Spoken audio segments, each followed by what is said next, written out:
hopes that I have out of the punishment that I've received, as well as the cooperation that I have given, I will be remembered in history as helping to bring this country back together. Well, our next guest says Michael Cohen pled guilty to something that is not really a crime.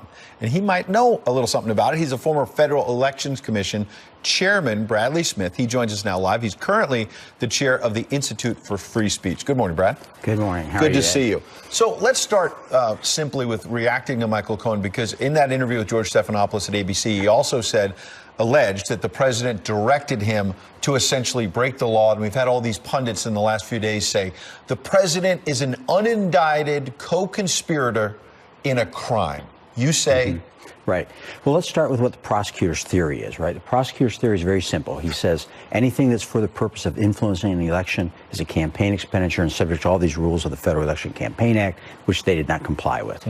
Okay? Seems like an open and shut case. That it was hush money to women, and that that was going to impact the campaign. And they did it to influence the election. Okay? And most people, that's what Cohen says they did it for, and one reason why, and so most people, that makes sense. Case closed. Sure.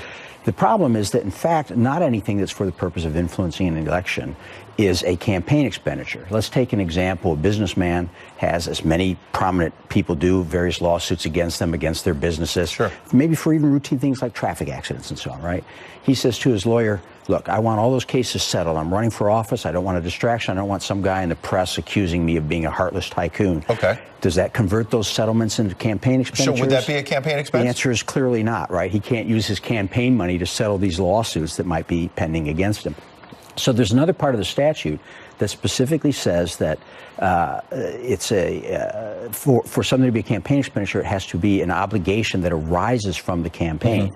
And this obligation doesn't arise from the campaign. It arises, if it happened at all, from affairs that he had. An affair that happened before he was running for office. That's right. What about the question about using personal money versus campaign money? People keep comparing it to what happened with former Senator John Edwards in his presidential campaign. Well, this is exactly the problem, is that if, in fact, they had used campaign funds to pay for this, it would be viewed as an illegal personal use of campaign funds for something that benefits the president. He's sparing his family embarrassment. Right. He's maintaining his vitality as a television personality and so on. And he did not use campaign funds. Right. So if he'd used campaign funds, they'd say it was illegal use of campaign funds. Because he didn't use campaign funds, they say it's illegal because you didn't report it as campaign funds. So can we try to douse the flames a little bit on the hysteria that's going on among some quarters of the media right now? You're a former chair of the Federal Election Commission. It seems to me you would know a little something about election law.